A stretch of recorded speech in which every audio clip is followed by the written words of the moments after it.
what you're going to be is you're going to be very organized. You're gonna have your first 10-week class. You're going to make it about a theme, and you're going to pick out the perfect yoga set. And you're going to pick out the perfect meditation, and you're going to plan out in detail every class. And that's the way you're going to do it for a while. Okay? And then you're going to start to get at ease with the whole thing, and you're going to just, you'll know what you want to kind of do for the, you know, a 10-week course or something, but you won't plan it out. And then one day you're just going to walk in and you're going to say, we're just going to do this today. You know what I mean? And you're not, I show up for my classes and I never know what I'm going to teach. I don't think of it that way anymore. I'll be driving there, I won't have any plan, all of a sudden a certain yoga set will pop into my head. And this is, it's the truth. It's just like, oh, that yoga set. Yeah, maybe we'll do that tonight. You know what I mean? Without looking through my book or anything, you know, just once you've taught a bunch of times, and then you'll find out that it really was what the world needed at that moment in time and space. It's about being part of the link. I had a woman give me a private lesson with someone, and she's been teaching for a while, and she said the exact same thing. She said it's downloaded. Yeah. I don't know what I'm going to do. It's downloaded depending on who's coming, who's going to be there. She said it was actually pretty cool. Oh yeah, you'll be comfortable enough with the base information that you'll start to riff on it. That's the only way I can describe it, is I'll just pull up a meditation. You know, I have a book that's just got a bunch of meditations in it. And I'll just open it up, and maybe half of them I've taught, half of them I haven't taught, and I'll just open it up and I'll go, that looks interesting. And I know this may sound mystical, but it's not mystical. There'll be this is what Guru Charan used to, well, that's too much of it. I'll talk about this for 10 more minutes, then we're off this subject. Inhale. Exhale. Inhale. Exhale. Inhale to begin.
I used to come up to Guru Charan and hand him a meditation and say, there's no notes about this meditation. Do you know anything, you know, what's it about, or blah, blah, blah.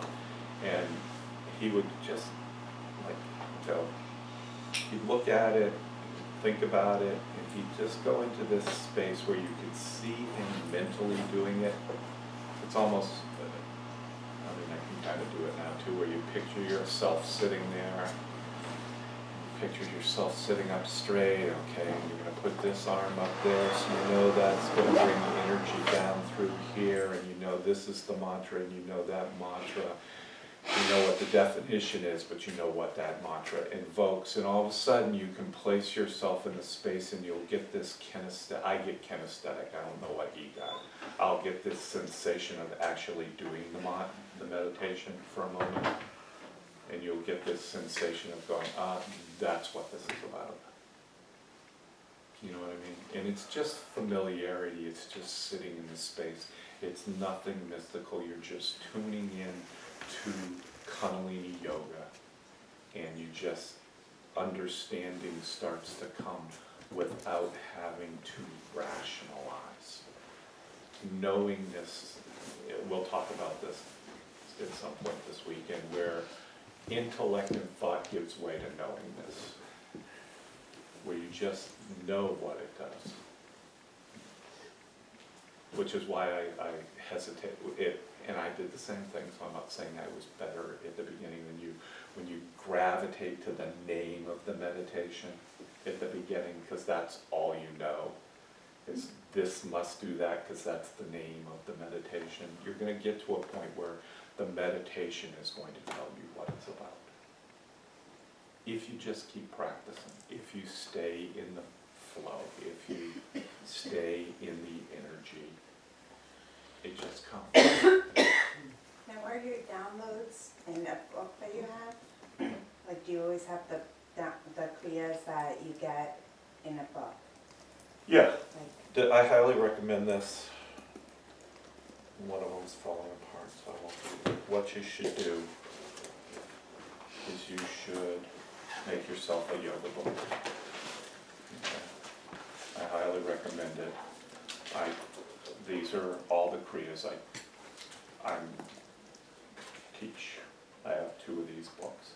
And I have my own shorthand. I have my own way of drawing little diagrams so I know what's going on. And at some point I went through all of my yoga manuals and decided there are certain sets I'm not comfortable, and I know I'm never going to teach them because of the nature of who I am as a teacher in the environments I tend to teach in. So I've left those out, but all the ones I know fit into the style of teacher that I am, I have put them in, and some that press me a little so that I You just have the don't get names in there, or you have? I'm super organized. I have the name, I have where it came from, I have the page number of the manual it came from, I have the date it was taught. But, all right, and then you go on your computer to get the kriya. No, it's right here. He sketches it all out. Yeah, he writes it out in his own. So here's the kriya. If we want to do balance of prana and apana, here's a 13-step kriya on one piece of paper, one thing, and I can lead you through the whole thing. And I know what's implied. I don't have to write down every detail. I know what's implied. I know where the focus is by just putting a dot on the body somewhere. If I put it here, I know focus at your brow point. So yesterday, and I haven't gone to very many Kundalini teachers, because there just aren't very many where I live. But yesterday you did a warm-up. I don't see that often done. But I like the idea of adding a warm-up. Can you add a warm-up to any kriya, like beforehand, or? Lovely is it question, specific? and I will answer that this afternoon. Okay. Okay, yes. You can, have you guys gone over the basic structure of a Kundalini Yoga class? Yes. yeah. Okay. You can put a warm-up or a pranayama in before any kriya that you want, and there's suggestions as to what, are acceptable things. We'll go over that this afternoon when we assign you your practicums. You can go over that and make sure you're clear on all of that. How to time a class, how to flow a class, have you gone over that stuff? A little bit. Yeah. Last Have you, session we did. do you know how to we did take a instruction class on and put it into a certain time frame? No. Do you know how to take an hour-long class and make it into a half-hour class? No. By cutting the times, yes, we talked a little bit about it, and we're gonna Okay. talk about it more. Well, I'm concerned about the mind and meditation for this weekend, because we okay, haven't but this is part of the Uh-huh. discussion I'm going to have with you this afternoon when we assign you your practicums.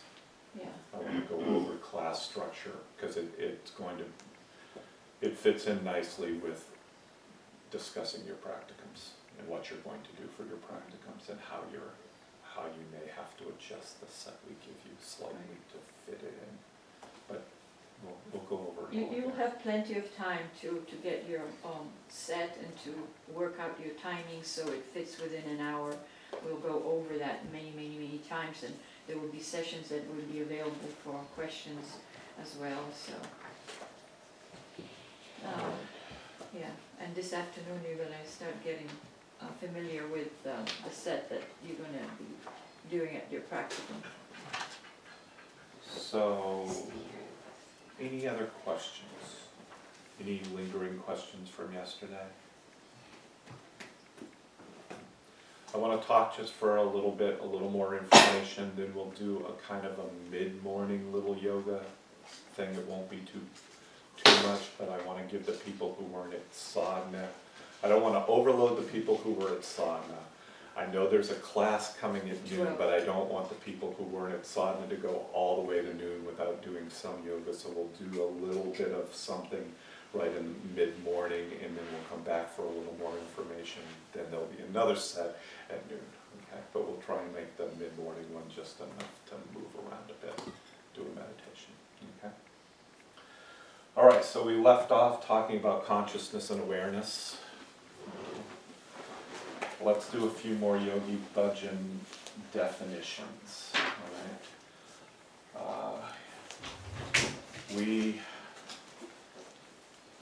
What he means when he says personality, your personality, okay?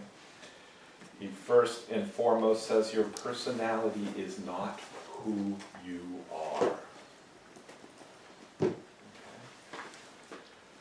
He defines personality is how you establish the stream of your thought patterns. Can you say that again? How you establish this, how you have established the stream of your thought patterns. That's your personality. That's your personality. That's, he's saying that's how, that's kind of a Western point of view. I think, therefore I am. So it's the flow of my thoughts that define me. But he's saying that's true on one level, but that's your personality. Okay? So we all have a habit and we all have a belief system. We have a way of thinking about ourselves that we've established, good or bad. Okay? Are there parts of you that you like and parts of you that you don't like? Basically, they are a stream of thoughts and feelings that you have created or embraced or allowed somebody to impact you into believing this is who you are. But yesterday we talked about who you truly are, which is a divine essence. Okay? But part of that getting caught in the act of continuing to act all the time and react is because you've established a set of actions and reactions that are a habit, and you think that's who you are.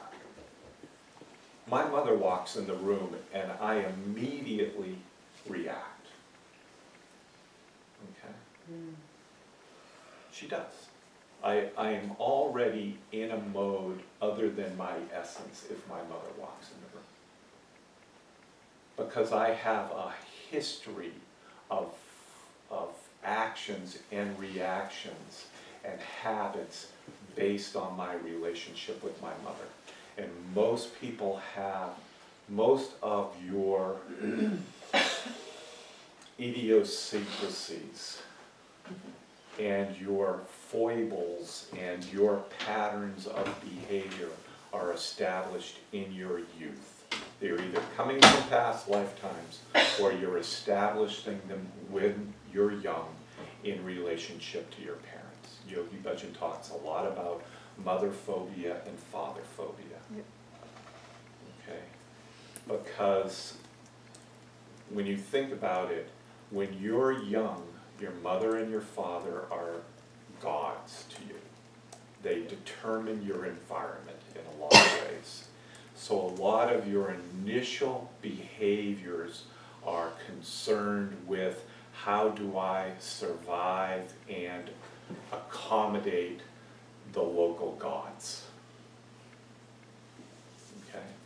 So you end up developing patterns of behavior based on your relationship with your parents that you then use as coping mechanisms, because they're your behavior patterns in other situations that aren't your parents, and that's when things start to go haywire. So I have an established set of behavior patterns that I come to as my defense mechanism in dealing with my mother.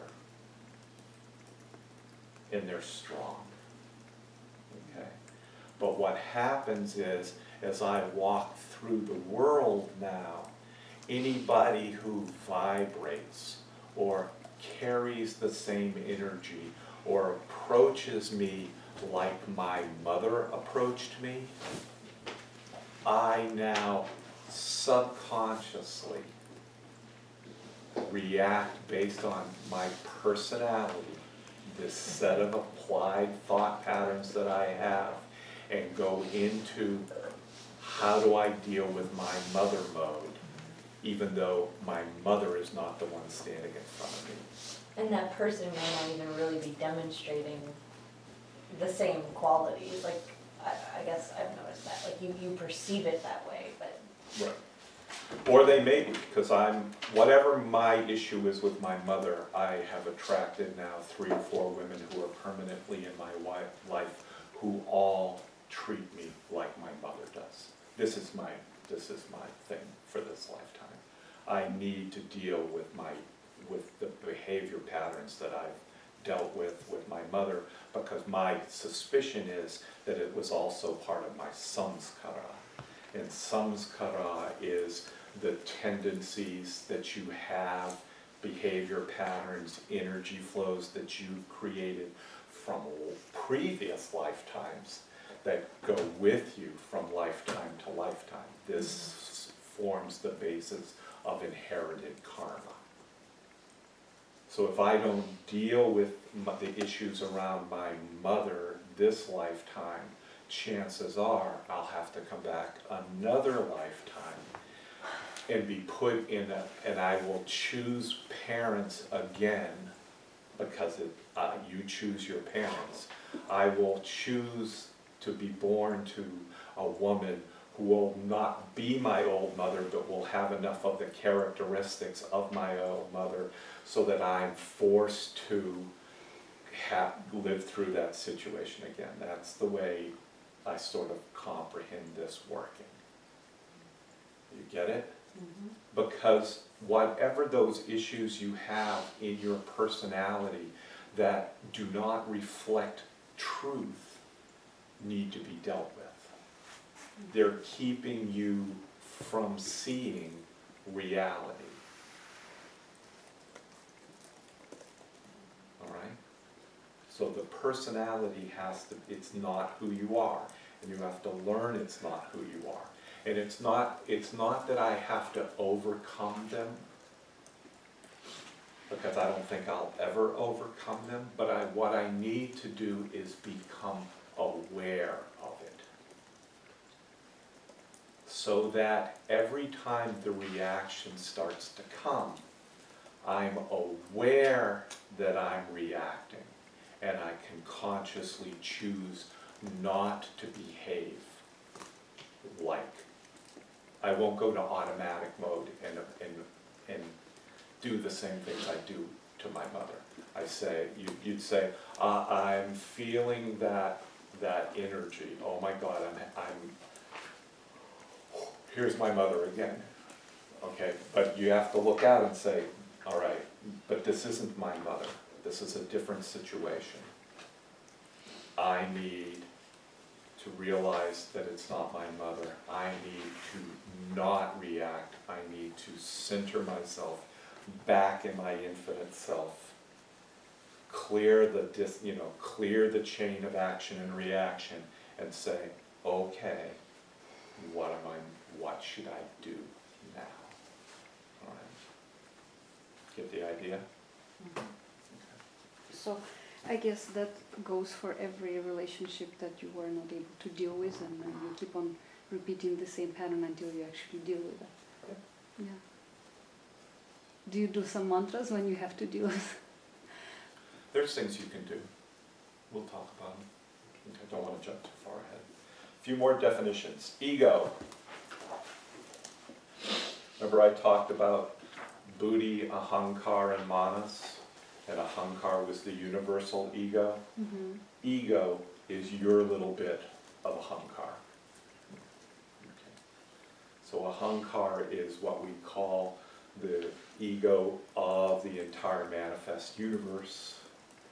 And your personal ego is your little part of that ahankar. And ahankar just allows you to create the sense of self and other.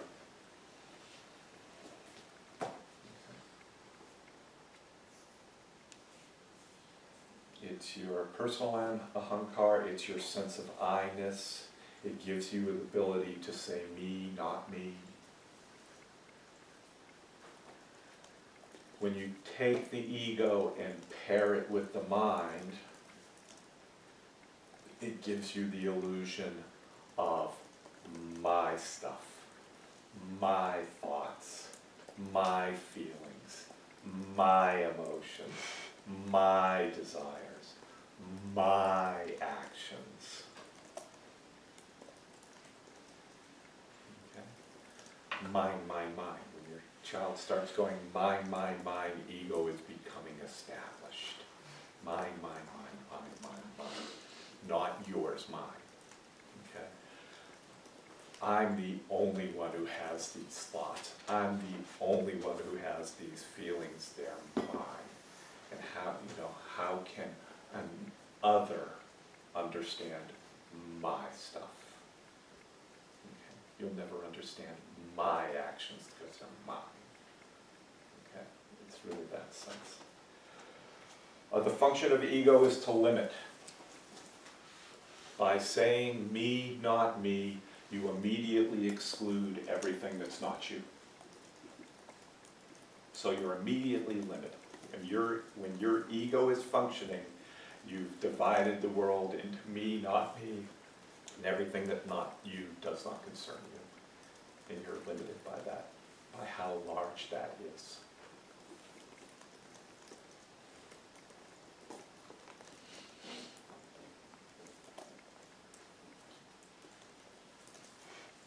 And now, here's the main thing you need to know about ego. Ego is, its only concern is second to second survival.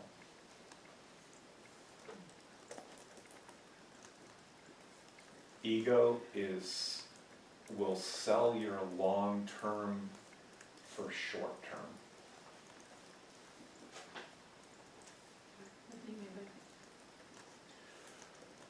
You're going to develop a sadhana practice, and you're going to be getting up at 3:30 or 3 o'clock every morning to take your cold shower, and you are going to say, I want to do this for 1,000 days, and I want to be a fully functioning yogi, and you start out strong, and there's going to be one morning where you want to get up, and there's going to be a little part of you who says, the bed's so comfortable right now. Just today. Your ego is saying, me, mine. You've made this great plan to be infinite. But just today, just right now, just this second, couldn't we sleep in just a little bit more? Is the ego, when you start saying negative things to you, like, it's my bad luck, or it just happened to me, or things like that, or not really? If you're feeling small, and you're feeling like the world is picking on you, and you're feeling that you are isolated, you're in your ego. Because remember, if you can get that moment where you're I am, there's a feeling of vastness there, And I all think, right? And the ego just goes away, not goes away. Ego never goes away. I had this discussion with somebody aside yesterday. Ego never dies. Ego surrenders. All right. When you're in your infinite space, you will feel egoless, but you still have an identity. You know, you still have a body, you're still on the planet, people still call you your name. You know, you still have a finiteness to you, you know, because you're not God, even though you've come into the experience of the divine. You are still limited. You still are functioning in a body, and there's only certain things you can do. You're limited in some way. But what happens is your ego becomes like a piece of clothing that you can remove or change, or what's the best way to describe this? Yogi Bhajan would, if you walked up to Yogi Bhajan and addressed him, he would change his ego depending on how you addressed him. If you walked up to him and said, Yogi Ji, you're now saying it's a term of, you've addressed him like a child to a father, or somebody who adores, you know what I mean?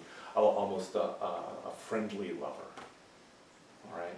So you've asked for a certain persona out of him. Now his essence is always the same, but what he can do is put on the ego to match what you've asked for. You've asked for father figure, adoring father figure, and he applies the ego persona of father figure. If you walk up and say, Siri Singh-Sop, you've now addressed him as the head of the Western branch of the Sikh religion in the United States. And now you are going to get, he's going to put on the ego, the persona, the projection of that goes with that, and give you the actions and answers appropriate to that clothing. It's like, if I'm dressed casual, I'm going to give you a casual answer. If I'm dressed regally, I'm going to give you a regal answer. If I'm, you know what I mean? The ego becomes like that. Something you can move in and out of because you're not attached, and the ego isn't attached to anything. It just becomes a persona that you wear that's appropriate for the situation that you're in. Got that? That's all the time. Like if you had there's no bad days. Oh, there's bad days. Yeah. That's But- why you get up and meditate But you every day. don't, okay. You still don't, if you do the morning sadhana, you still don't identify with the ego. It's Oh, still, yeah, you do. okay. And that's a bad day. Well, it's not a bad day, it's just a day where you're not being infinite at that moment, and you're gonna bounce back and forth. Okay. There's a fluctuation that's going to occur. Right. What you're trying to do is remain in this state as much as possible. And if you stop doing if you attain this state, a lot of people say, I made it. And Yogi Bhajan says this is the dangerous time, because you made it. But you don't realize, you stop the practice and you go right back down to here. You know, because you start to gather junk again. yeah. You know what I mean? And there's this, you haven't done 3 days of tantric. At some point you may go to summer or winter solstice, you'll do 3 days of tantric. Sarah did it. And you get this, did you get a tantric buzz? It was intense for sure. It was How did you feel the few weeks afterwards? I mean, I just did it 2 weeks ago in Okay. France, so I think I'm still digesting. Yeah. You sort of walk, for me, I sort of walked around in an alternate reality for a few weeks afterwards, because you go in, you get roto-rootered, a lot of stuff comes out, then and if you're up on the mountain, you know what I mean, and then all of a sudden you descend back into the real world, and you find yourself in an airport flying home, but it's sort of like if you spent a week on the mountain and you did your tantric, you come back and you look and you see, there's a television. Right, I felt that. You know, the world kept spinning madly on in that action, reaction, you know, it's just continued to hurtle by while you sat up on a mountaintop and tried to become, and you'll end up having a little buzz, and for a few weeks afterwards you walk around sort of like, look at all you people scampering around, why, you know what I mean? What's the big rush? Well, yeah, why, wow, do we really live this way? And then over the course of a few weeks, you start to gather your junk back, and then after a while, you're back in just oblivious to the whole thing, and you're spinning madly on with the world. If you don't have some kind of consistent practice where you walk through every day going, this is kind of a madhouse that we're in. Did everybody who did sadhana this morning have just the most blissful time? Yeah.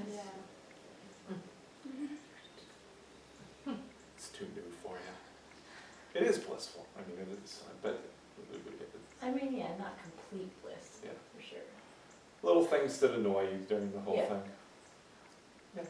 Well, and also just being in a state, being just so sleepy and like, I was telling Adriana, sometimes it was like hard to, when I noticed I was still chanting, because like I thought I was sleeping, but I was still chanting. And just being in those weird spaces.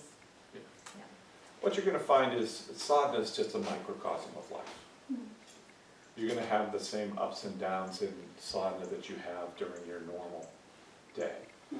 All you're going to have in sadhana is a chance to realize that today I'm tired. So I need to, after sadhana, it doesn't mean I go to sleep, but realize I'm kind of tired today. I need to take that into consideration as I move through my day. I'm a little angry this morning. I need to realize that I have a little anger, and if it doesn't come out with the mantras, I need to be aware that I'm carrying some anger today and make sure that I keep it in control as I move throughout my day. It's sort of like a little place where you can go and test out, how am I doing today? Try to deal with anything that's not wrong, but at least become aware of issues that you may be having, so that when you leave sadhana and go to do the rest of your day, you are fully aware that you're this garbage with you that you weren't able to get rid of in sadhana, but at least I'm aware of it and I'm not going to discharge it to anybody else. I'm going to make sure that I have my garbage, that I'm aware of it, and I'm not just going to be angry inappropriately because I'm just angry to begin with. You get what's going on? Did you have a question? Well, I was going to comment on her, but the conversation kind of went in a different way. But what I was going to say is I find that sometimes meditation, like when you get deep into meditation, it can feel very much like that in between wake and sleep phase. So sometimes it's hard for me to tell, like, where exactly am I? Because it can feel so similar. Yeah, exactly, yeah. Yeah, I didn't necessarily feel bad about that. It was just this mind space that was Yeah. like really strange. Yeah. All right. The basic conflict you're going to have with your ego is your ego wants to live moment to moment, but time goes on forever. So it's a constant struggle for your ego. And the nature of reality is that time and space is an illusion, and your ego is really fighting a battle that's all an illusion. Okay? There's a timelessness to the universe that the ego cannot take part in, but ultimately has has to surrender to. Intellect. All right, you're going to love this one. Intellect is your vibration in relationship to infinity. Do you have thoughts? Mm-hmm. No? Do you think your thoughts are original to you? This is really weird, and you can contemplate it, but don't worry about it. Remember, there's the 3 personal minds, Yep. and then the 3 impersonal minds, Mhm. and then Chitta, the universal mind. The universal mind is what thinks, all right? So it's doing all the thinking, it's having all the thoughts, it's having all the thought vibrations. And all that's happening is your crown chakra is receiving about 1,000 of those in the blink of an eye, Yogi Bhajan would say. That's why it's 1,000-petaled rose. And what's happening is all these vibrations go, and one of them vibrates at a frequency that you identify with, and you go, bingo, that's my thought. I had a thought. All you did was collect a thought that the universe was thinking. So your thoughts really aren't your thoughts. What they are is your collection of thoughts from the universe that you want to hold on to. Don't get too much into that. Don't worry too much, okay? Interesting. But that's the concept. That's why you're going to see Chitta on the cycle of intellect wheel, okay? Because that's where your thoughts are actually coming from, okay? When I think of intellect, I think my definition for it is the ability to perceive thought. Okay? The ability to have a thought, to perceive a thought. Right? Which is different than intelligence, which is what do I do with the thought once I have it? Okay, As a personality, when you create a stream of thoughts. yes. But it kind of, well, I don't want to go deep in that one, kind of go back that you are part of the big thing. You are not an individual, but you are Right. part of something else.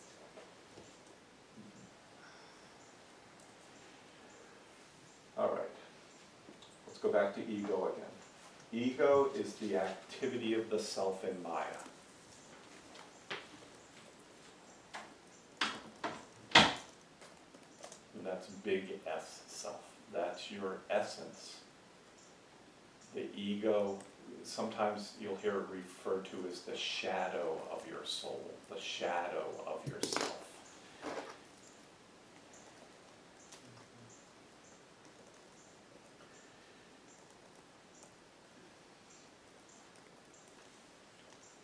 Ego is, I don't want to go there. I'm not even going to go there. Figure it out. Ego allows you to believe you are the master of your own life. But everything happens according to ultimate will, not your will. Will you repeat that? Everything happens. The universe is moving. The universe is spinning towards, all right, let's pull one step back. What's a Kriya? A set of Actions, a series of complete actions. Correct. All right. A Kriya is a complete action. Right? God, manifest God, is a Kriya.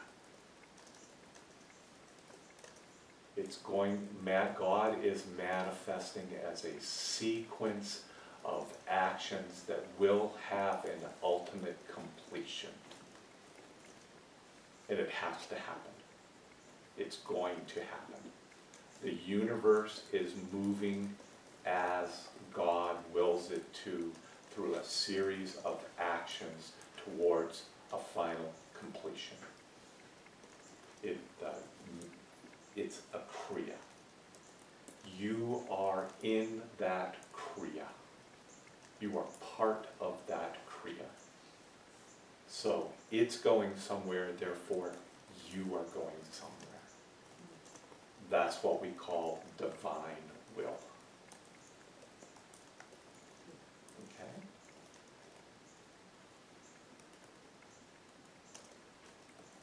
What you have is free will. You can do whatever you want so long as eventually you're going to be pulled back to divine will.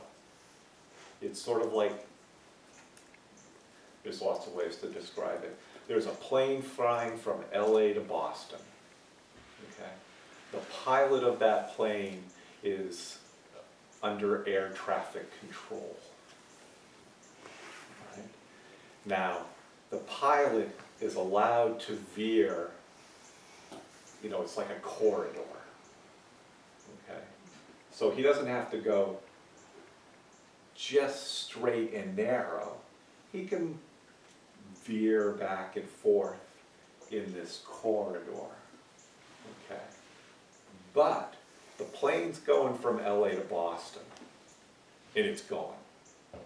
And you can veer one way or another, but if you veer too far out of the flight plan, air traffic control comes on and says, sorry, you need to move over. Because we're going to Boston. You might not know we're going to Boston, but I'm taking you to Boston. All right? So it's like that rubber band. Here's the center path to Boston, and you start to veer off, and that rubber band becomes tight and says, no, no, no, no, no, no, no, we're not going to Tampa. We're going to Boston. All right? The amount you can stretch is your free will.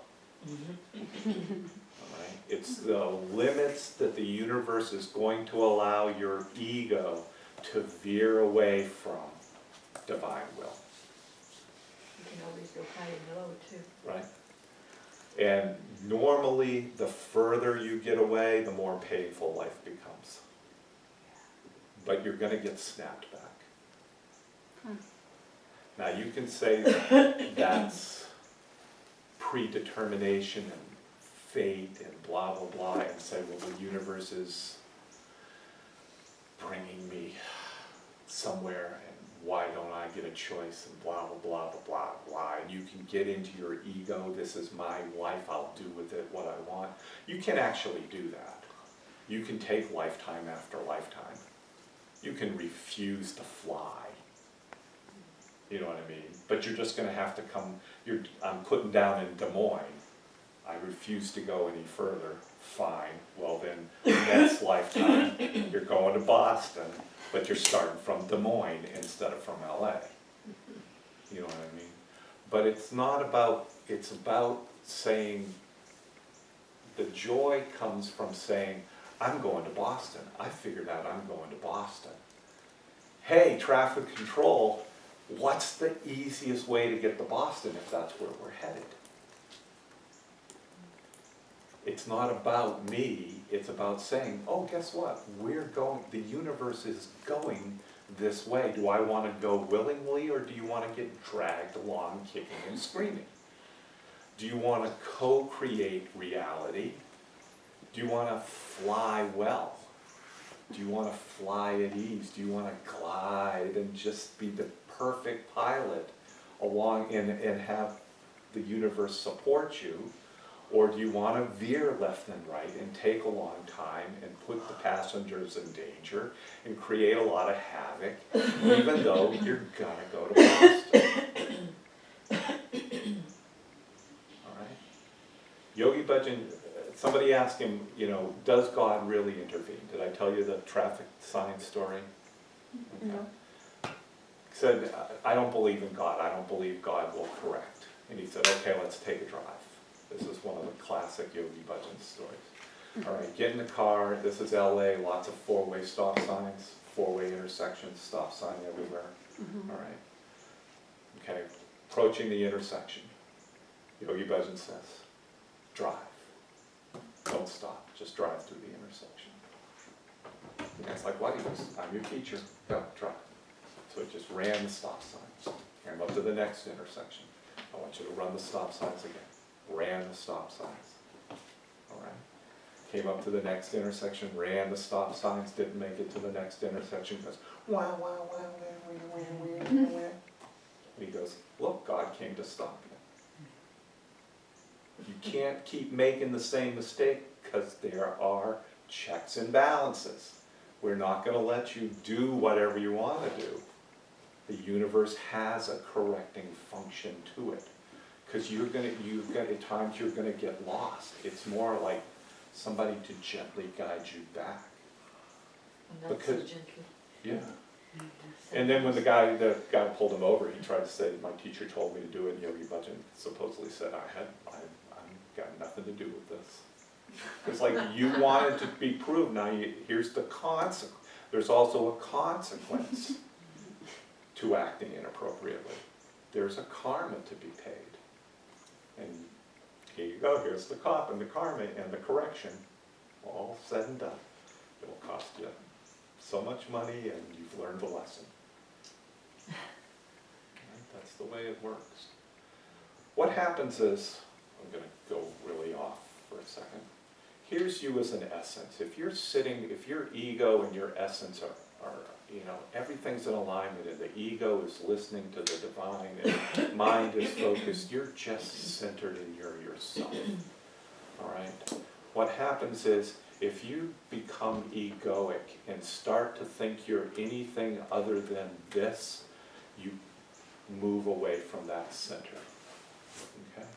So here, I'm not this, I'm this. All right? But this is a world of duality, centered around something. So what happens is if you move this way, something moves the other way. Your shadow, your subconscious. You create an alternate ego to balance out this ego. You create a shadow that will bring you down. I don't understand. We have two egos now? Well, you have Different aspects. think of people who have reached very powerful positions. Right. And certain flaws in their character bring them down. Mm-hmm. Bill Clinton and Monica. All right. Here's a person who has risen to the presidency of the United States as a projection. I am the President of the United States. I am the President of the United States. That's got to be quite the ego trip. Mm-hmm. All right. But now it creates something on the other side. I'm the president and I can get away with anything, and here's what I want to get away with. Mm-hmm. And he does. Why would, if you're president, why would you ever do that? Because the whole world is looking at you all the time, but it's a shadow that you're not conscious of. It's something you don't really want to acknowledge could take you down. I can get away with anything, blah, blah, blah, blah, blah. But the function is, this is here to take you down because this isn't who you are. You're this. That's the rubber band. However far you think, you begin to think you are from who you really are, you move away from that. A shadow gets created in the universe that's going to bring you down, that's going to mess you up. Mm-hmm. This is where your karma lies. And it needs to be there, not to punish you, but to make sure that you correct it back to realizing you have to lose that egoic identity in order to then become yourself again. We have to take that ego down so that you can become who you really are again. Wow. Does that make sense? Yeah, it's like a misuse of power by any powerful teacher. Like, oh, Yes. I'm the big spiritual teacher, or I am Qigong master and I have all these powers, and then, okay, let me use it for something else. Yeah, you're gonna, yeah. Mm. Guru Charan went through something like that. Oh, yeah. And Guru Charan went through it after helping the people in Kripalu after their because Guru Charan was the one who went to Kripalu and advised them how to reformulate themselves after their master messed up. But you don't have to be a master to mess up. Right. You just have to have an ego that's not who you are. Mm-hmm. You know, it can be a little shadow. I'm just a little off of who I think I am, or it could be a big one. Mm-hmm. Sometimes I was thinking how the ego often like allows us to justify things by like externalizing them, like it's because of this situation or this person. But then it becomes tricky to tell, like, you know, maybe certain people in your life, like, is this your issue or is this really an issue with your energy with this person? It's all an interplay like that. It's just such an interplay. You know? So you kind of just have to like surrender to what really is in Right. order to see. And like, what really is. I don't know, I'm not trying to get political here. I brought up Bill, I'm gonna bring up Trump. Okay? And I don't wanna know your opinions of Trump, and if you like Trump, that's fine. If you don't like Trump, it's fine. I personally have a hard time with Trump. So it's hard for me, but I keep saying he's, in essence, with a projection. His projection is hard for me, but his projection speaks to a large number of people who have that same tendency of projection. Yeah. It might not be the projection I like, but it's speaking to an entire group of projections. So you can't deny it, you can't say it's good or bad, it just is. And it has energy, vibration, because there's a lot of that energy out there. So do you look at Trump and say he's a bad person? Do I look at him and make a value judgment that he's a bad person because I don't like that vibration? Or do you say he is the focal point? His essence, even with that projection, has become the focal point for a large vibration that exists. Right.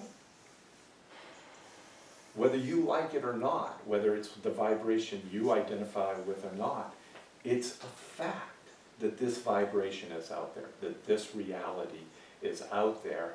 And we've hidden it for so long. Right, and is it better hidden? It's nicer. It's a nicer atmosphere when it's hidden, but is it time for the vibration to be seen? And then see what that vibration's all about. I don't know. But this is the way you need to start to look at people and their projections. No body is bad. They are an essence with a personality. And that personality is forming, and their mind is forming this thought pattern that makes them do the things they do. Where are their values? Remember, a state of being with a set of values in action is consciousness. So you look at them and say, what is their set of values? What is their state of being? And how is it manifesting as actions? And do you think it's coming from here, or is it coming from here? And do you see, if it's coming from here, what this is for them? So where does the sense of responsibility lie then? Like the idea of personal responsibility. I mean, because what you're saying makes sense. So when you were saying about how no thought is original, and then a lot of, like Trump and that essence and those vibrations, a lot of people are absorbing them, and you said this is the darkest time, like that makes sense. But where does the idea of personal responsibility or collective responsibility lie? What is your consciousness? You're here to present your vibration. Okay. What's your state of being? What's your values? And how do you place them in action? You just set up your frequency, your vibration. You can't change. It's hard to change somebody else's vibration. All you can do is vibrate at a higher frequency. And not allow a lower vibration to pull you down into it. I feel So almost- hard. I feel almost like looking at Trump and, you know, like getting, I guess, feeling like he's doing a really bad thing lowers my vibration. Is that If you allow it to. okay? The only time you lower your vibration is to stoop to somebody to help pick them up. You come down, you meet them, you're at this vibration, you bow your head, you reach down and touch them at their vibrational level, and then you stand up again and bring them up with you.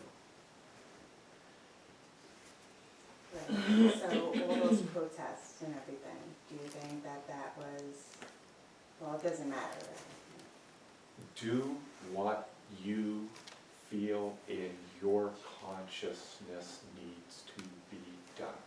And don't worry about whether it works or not, because it's an action. Right.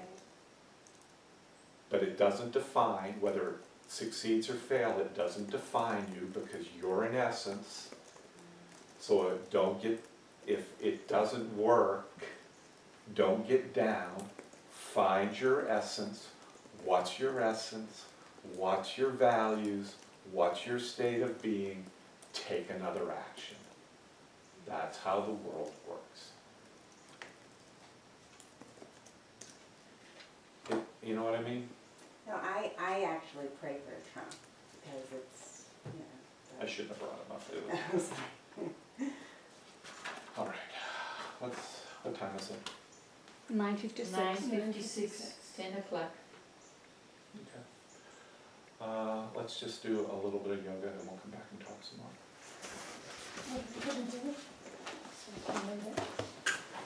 I'll have to give it to you. It's not in a book anymore.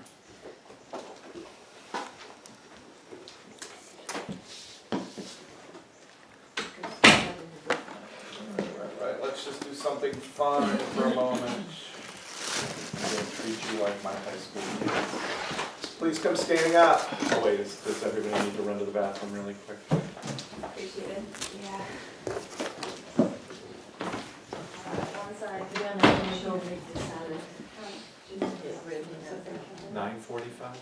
10, 10:45. 10 o'clock, It's not. 2 minutes before 10. It's 2 hours until the class. Yes. That's what I need. 2 hours until the class. Is it just class or is there ground meditation? No, just a class, no mark.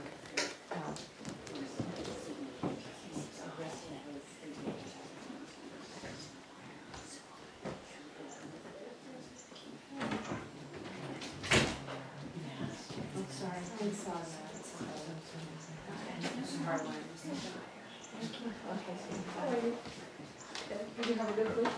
Yeah, it's the first time I've had more than about 4.5 hours sleep in 2 weeks. So Aren't you locking the I'm doors? super happy. I guess I Yeah. should.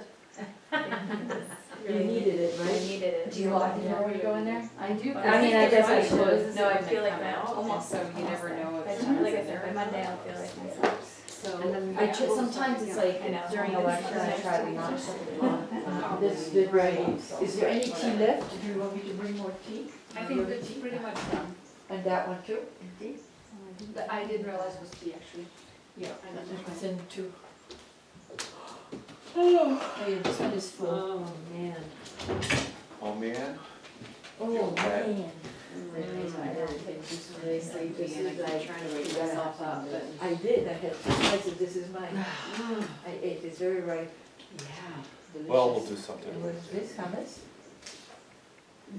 Now that I'm thinking about your question, like, this week was probably one of my most stressful weeks in a long time. I feel like I dealt with situations coming at me with more grace, but I haven't had the time, unfortunately, yet to like just be in that tantric bliss state.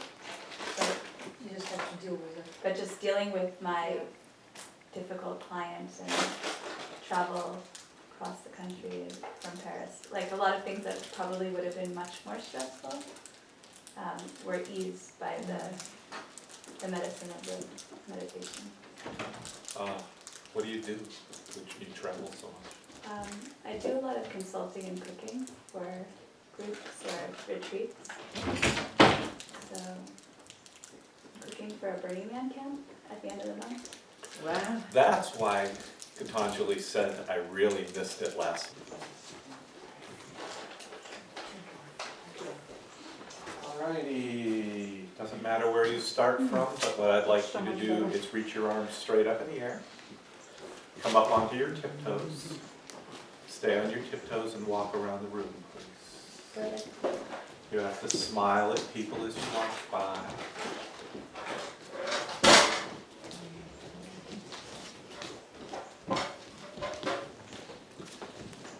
There's no official name for this yoga set. It's been dubbed the yoga set to do when you don't want to do yoga.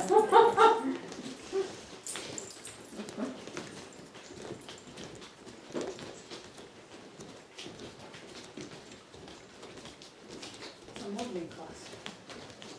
So you have to open pockets. All right, now right where you are, keep your arms up. It's also been called reach for the sky. Bring your feet down, lift your toes up, walk around the room on your heels.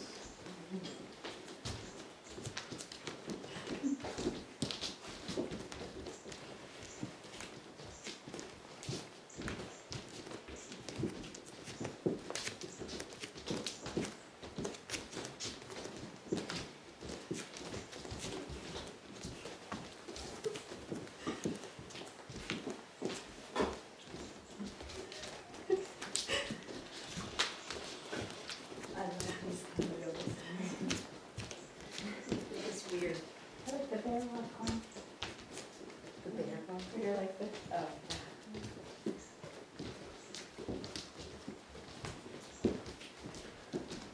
Keep your arms up, stop right where you are, stretch your arms up, don't hold them, don't hold hands, just keep them up there. Feet flat on the floor, right where you are, breath of fire.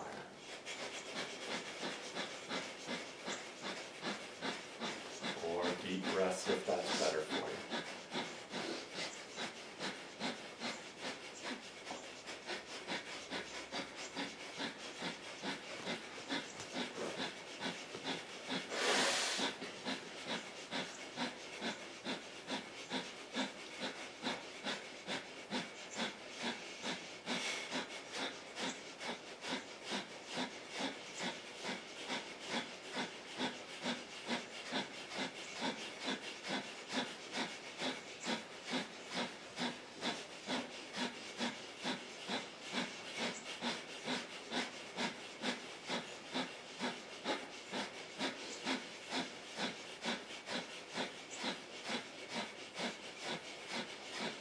Inhale, exhale.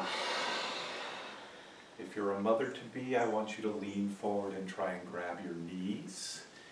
Everybody else reach down and try and grab your ankles. Bring your head up, bend your knees slightly, walk around the room. If this bothers you at all, just don't do it. That's if you're pregnant, everybody else do it.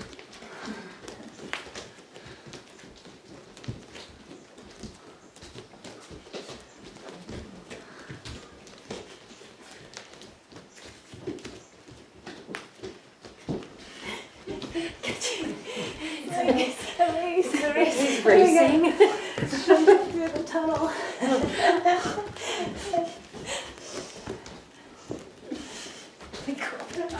All right, and right where you are, please come sitting on the floor. Right where you are. Don't worry about that. You're not going to stay in this spot. Bring your feet out in front of you, flat on the floor. All right, bend knees. Bend knees. There you go. Reach back, hands on the floor. Ever crab walked?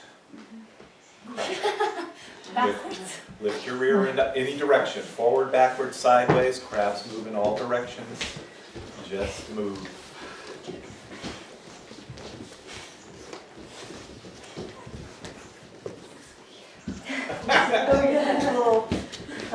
Did you say it's weird? It's not weird, it's yoga. Yogas can be weird. These are the kind of, if you ever teach high school kids, these are the kind of sets you're going to find. Yeah. And they like it because it's weird. That's why they like The it. weirder the better. As long as they don't become self-conscious. If you get into the point where they're isolated and self-conscious, they'll stop doing it. All right, continue to crab walk, but crab walk back to your spot. Oh,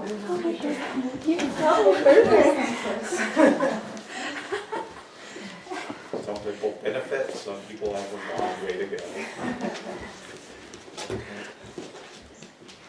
Now, you're going to stay on your spot because most of you have some kind of cushioning mat underneath you. What I'd like you to do is come up so you're standing on your knees.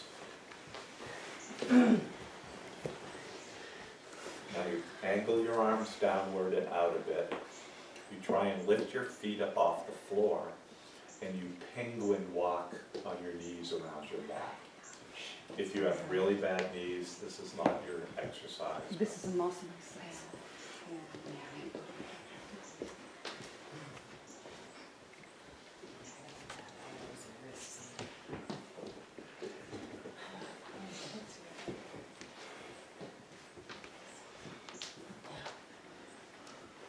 what is this yoga set called again? Some people call it reach for the side, sky. Some people call it the yoga set to do when you don't want to do yoga. But like if we looked it up, we'd find You it. never find it. Oh. It's being videotaped, so we can have that. Great. It came from a, We want it though. I want it. I can't remember her name. All right, orient yourself correctly on your mat, and if you can sit comfortably on your heels, please come onto your heels. Otherwise, come sitting with your legs crossed. Reach up, grab your shoulders.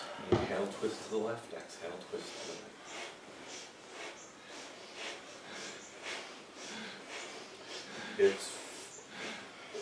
I found it in a, I can't remember, Shanti car. Anybody ever heard of Shanti car? Last I heard, she's based out of somewhere in Arizona. She's the one who has come up with the, there's a training you can now take to become a yoga therapist. So they've developed a, I think it's 1,000-hour course or 2,000-hour course, so you can get a degree, a yoga therapy degree, and work in a hospital right next to a physical therapist. You know, it's applied yoga therapy. But this, she had, I'm just talking while you do this, just to keep you entertained. She was originally given the mandate to start creating things like this by Yogi Bhajan, and this set came out of a series she did to work on people with addictions.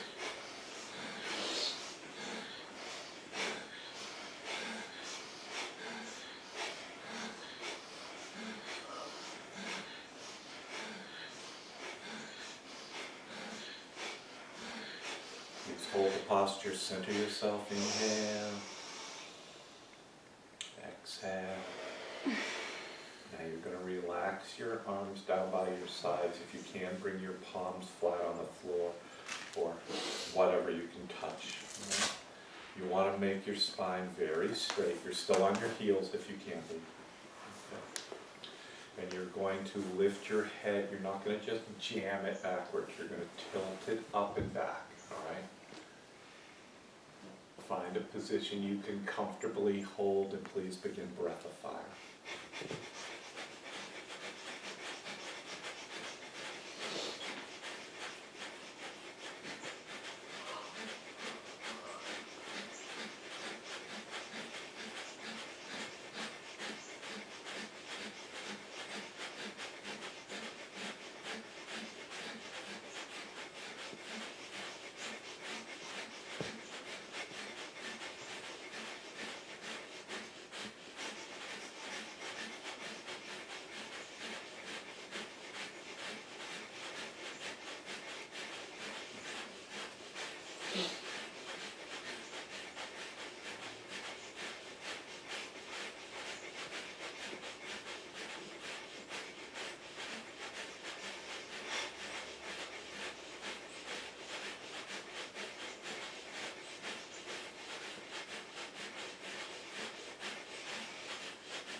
Inhale and carefully bring your head to level.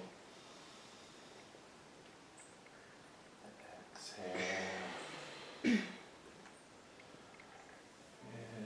one more exercise. Please come standing up.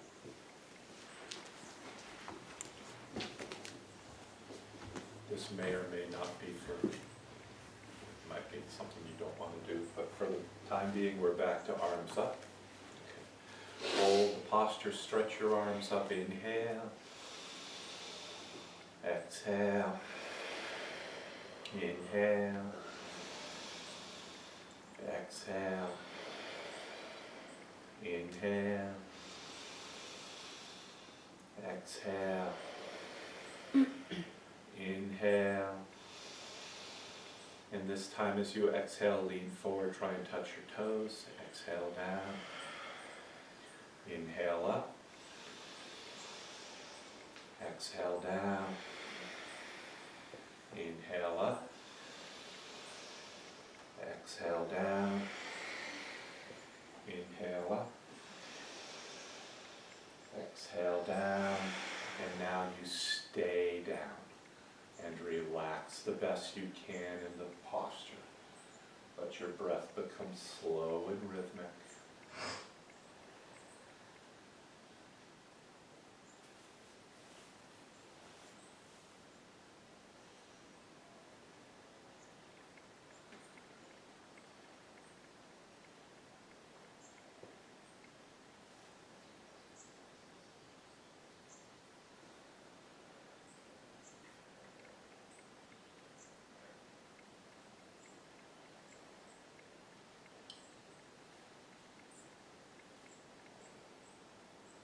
Plant your feet firmly into the floor, engage the muscles in your legs, your thighs, and use the strength of your thighs to slowly, carefully inhale up.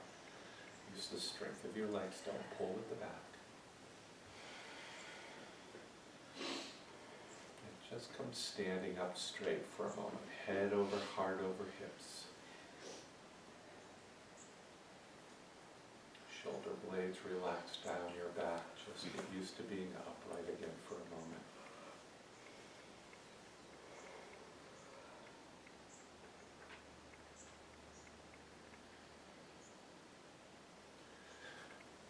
And please come sitting with your legs crossed, and you can gather all your stuff back around you if you want. meditation, so set yourself to meditate.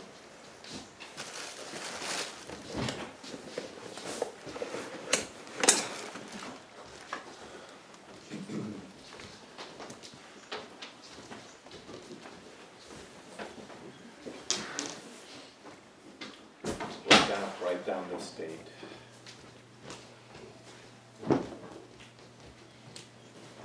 Ready. March 25th, 1992. And put LA 723. LA 7. 23. It's a class taught in LA and they number them all. It's LA class 723. And that's the meditation that we're That's doing. what that is. Thank you.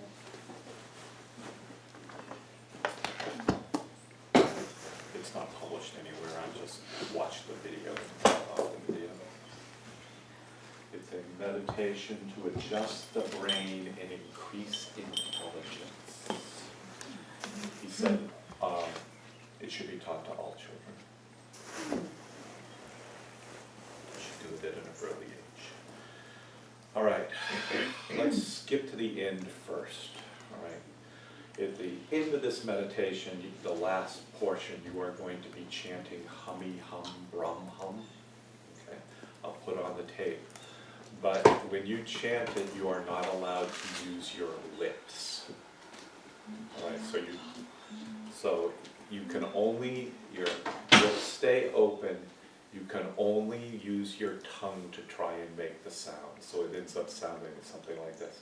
Honey hum, rang hung, honey hung, rang hung. Try it. Honey hum, rang hung, honey hum, rang hung. Okay? What is it? So not touching lips, right? Lips. Rummy rum, hum hum? Hummy hum, brum hum. We are we are God. Hummy hum, brum hum. Without touching lips, right? Without moving lips. Okay, you're not, yeah, you're just, the lips are still and you're trying to do the whole thing. I mean, don't move a little, but you're trying to do the whole thing just with your tongue. Honey hum, rum hum, honey hum, rum hum, honey hum, rum hum, honey hum, rum hum. Okay, it's the movement of the tongue and the mouth and when it flicks up to hit the upper palate that's doing a lot of the adjustment of the brain. Okay? Okay. It's a weird meditation, but I like it, it's fun.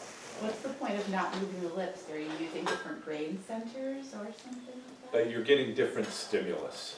By making the tongue is the major organ in your mouth for mantra. And how your tongue moves in your mouth and where it touches, mostly on the upper palate, is how you affect your hypothalamus, which is the gland that sits over the heart, the palate, which is responsible